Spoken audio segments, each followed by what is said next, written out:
Hi, today's video is all about whether we should stay or leave in the European Union. Now, I was of the firm belief that it's about time we left. We need to worry about our own country, our own economics, the people that are living in it before worrying about other people.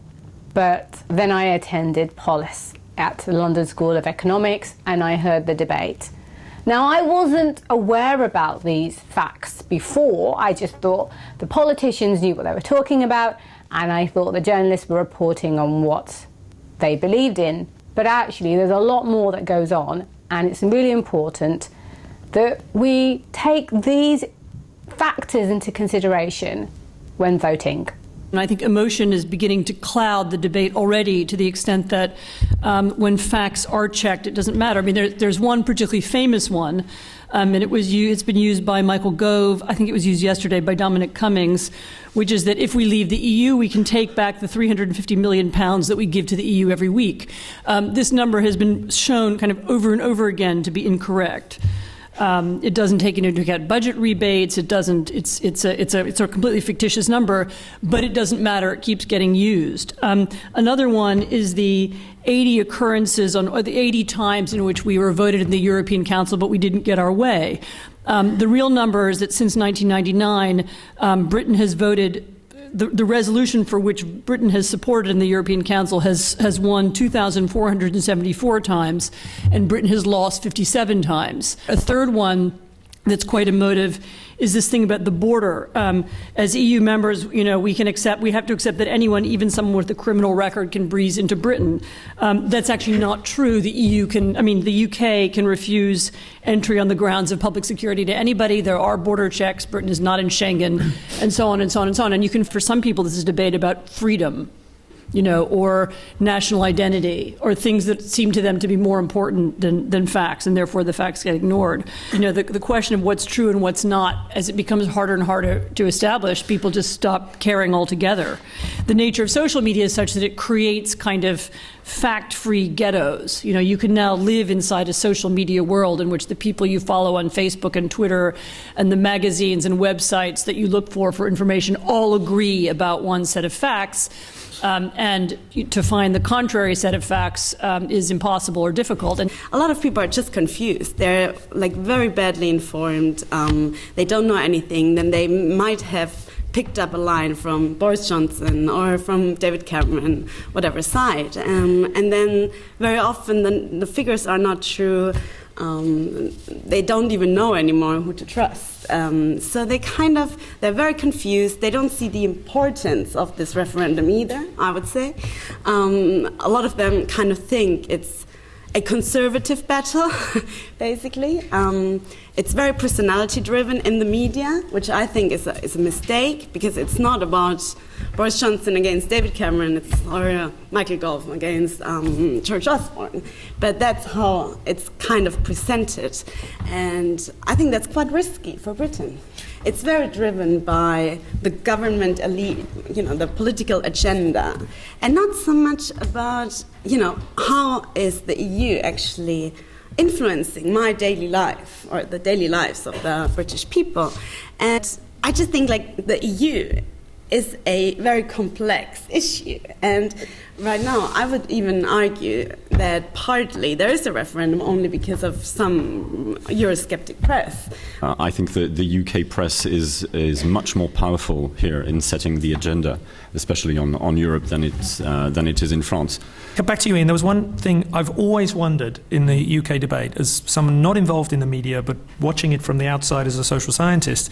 We often get claims that it's the press influences voters, the press influences the public, but when you talk to editors, they say, well, it's a competitive market. We have to give them what they want. We're not trying to influence them. We want to give them what they want. If we don't, they're going to buy another newspaper or tune into another TV station. I mean, how does it feel from being an editor? Well, I'm going to defend the British press just for a second. You go through those newspapers every day, as journalists tend to, and there is tons of coverage in here, and there has been for months. And I just don't buy the idea that it is all in one direction. I mean, if you go through the list, go through where the papers stand. So the Mail is almost certainly for out, but it's not definitively decided yet, but its coverage leans out. The Mail on Sunday is for in, probably. The Sunday Times, it's unclear, and has been publishing columns by Neil Ferguson and lots of commentary which is in favour of in. The Times took a decision, very sensible decision by the editor John Witherow, to just report it as straight as possible and to have the columnists battle it out. And it will then give its view to its readers in the final week. The Guardian is obviously very heavily for in. And has almost no out commentary at all. The FT is definitely for in. The Sun is, you'd be unsurprised to hear, probably for out, but that's not guaranteed. The decision is in the hands of the editor and Rupert Murdoch, and we'll know in a few weeks. The Express is for out, and the Mirror is for in. So I don't see how that equates to this monolithic, massive sort of press machine all saying one thing and pushing lies about the European Union. A lot of people get their information from one paper and not from like 10 different ones. The polling data, the key group in the country in the referendum are going to be the young, the under 25s. Larger proportions of under 25s that don't know, and under 25s are far less likely to vote than over 40s and over 50s. I would say they're probably the most liable to fall into this social media trap, whereby, since all their news comes from things that were recommended by other people, they're much more likely to live inside restricted information ghettos. In terms of what the British public has not been told, I think there's another extraordinary positive story that Britain doesn't generally know, and Cameron has not told anybody, and nobody else did either, which is the success of British arguments inside Europe about the nature of Europe. The fact that there is a single market, that there is competition policy, which is an antitrust policy, which makes trade easier. This was a British argument. It's been the British position. Britain has shaped the nature of the EU in a really profound and important way, and goes on doing that. Being in the EU, they've had an enormous amount of influence, that they have more power. They're able to change things and influence how the EU works. Now, afterwards, I spoke to Simon Hicks. He's a professor at the London School of Economics teaching political science. And I asked him which ways he was going to vote. And he said he was voting to stay in. And then I asked him why. And now he gave me what I believe to be what changed my mind, that I am now voting to stay in Europe. He said, without our European counterparts, we won't survive in a global economy. We won't have any legal standing. We won't be able to contribute in the way that we are now. And we won't be global players. So I hope you enjoy this video. Please subscribe to see more, and thank you for watching.